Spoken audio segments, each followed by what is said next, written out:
U17-2026 улсын аварга шалгаруулга тэмцээний Монгол улсад өсвөрийн хөлөөллийн спортыг хөгжүүлэх, ирээдүйдээ тамирчдыг илрүүлэх, Монгол улсын шигшээ багийг бүрдүүлэх зорилготой U17 насны улсын аварга шалгаруулах тэмцээн энэ сарын 17-ноос 24-ний өдрүүдэд Баян Онгор аймагт болж өндөрлсөн. Тэмцээнд 21 аймаг нийслэлийн 9 дүүргийн 64 багийн 1000 гаруй өсвөрийн тамирчин багш дасгалжуулагчид оролцож ур чадвар авахд самбаагаа сорин өрсөлдсөн. Энэ удаагийн улсын аварга шалгаруулах тэмцээний алтан медалийн эздээр спортын мастер Баярсайхан дасгалжуулагчтай Дархуул аймгийн Дархан политехник коллежинд дархан харцгууд тодорсон. Насныхаа ангиллалд түүхэн амжилт үзүүлж орон нутгийнхаа нэрийг өндөрт өргөж хичээлдэж байгаа спортороо үнэлэхгүй амжилт гаргасан баг тамирчид дасгалжуулагчдыг аймгийн засаг дарга хүлээн авч хүндэтгэл илэрхийлэн мөнгө урамшуулал олголоо.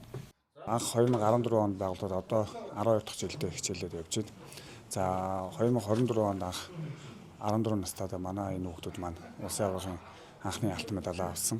За тэгээд өнгөрсөн жилийн үед яг энэ багаараа өсвөрийн улс орчломжоос хүрэлэн медаль авсан. За энэ жил Баян Онгор аймагт 17 насны улсын аварга за 10 хоногийн турш болж өнгөрлөө. Тус тэмцээнд 21 аймаг дүүргийн 11 багийн нийт эрэгтэй эмэгтэй 64 баг хурд хүчээр сорин өрсөлдөж. За манай эрэгтэй эмэгтэй багууд хоёулаа шгшээ шатнд шалгарсан ийм сайхан амжилт үзүүллээ. Төвсөлөө энэ хүүхдүүд бас 2-3 жил бас энэ амжилтаа баттгаад илүү их хичээгээд тэгээд цаашдаа дээдлийг болон Монгол улсын шгшээд бас Дархан хотоос бас олон тамирчид бас энэ багаас бас тоглох байх гэж найдаж. Ер нь бол бидний зорилго дээдлийг Монгол улсын шгшээд Дархуул аймгийн тамирчид тоглохын төлөө тэрний төлөө бас ажиллаж байгаагаараа бас онцлог. Дархан харцгууд баг 11 тоглолт хийснээс 9 удаа хожиж алтан медалийн эзэд болжээ. Тэдний хувьд хамгийн багадаа 3-аас 10 жил тухайн спортоор хичээлж байна. Багийн дүнгээр алтан медаль хүртснээс гадна хөвгүүдийн баг шагналт 4-р байр, багийн ахлагч болор номин шилдэг тэгш тоглогч, элбэг жаргал шилдэг давуулагчаар шалгарчээ.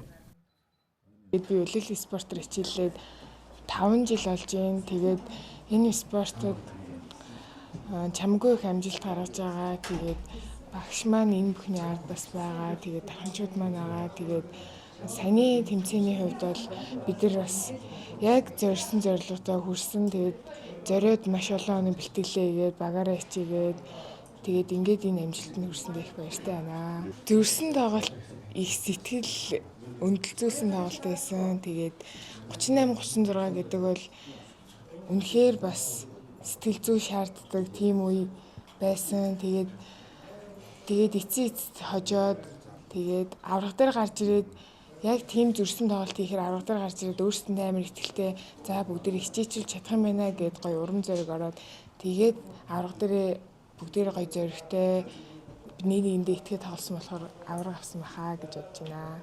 Шилдгийн ард би ганцаараа байгаагүй ингээд энэ бол хувь хүний спорт биш багийн спорт болохоор багаараа маш их бэлтгэл хийсэн бид нар. Тэгээ магаараа маш их бэлтгэл хийсний эцэст алтан медаль аваад өөрөө шилдэг давуулагч болсондоо амар баяртай байгаа. Энэ спортоор хичээлээд 3 дахь жил рүү орж ийн. Манай гэр бүлийнхэн бүгдээрээ спортоор, волейбол спортоор хичээлдэг. Тэгээд багадаа ээж аваа хоёрыгаа дагаад заалаар амар явдаг байсан. Тэгээд манай ихч бас спортоор, энэ волейбол спортоор хичээлдэг. Гэр бүлээсээ амар их илгэр жишээ авч багасаа энэ спортод амар хайртай болоод тэгээд энэ спортоор хичээлж эхэлсэн. Багийн 3-аас 4 гишүүнээс бусд нь улсын аварга шалгаруулах тэмцээнд оролцож байсан дуршлагтай өмнөх жилийнхаа алдааг засаж төрүүлэх зорилготой очно нь инхүү биелэлээ олжээ. Тамирчин бүрийг 300 мянга, дасгалжуулагч багшийг 1 сая төгрөгөөр урамшууллаа.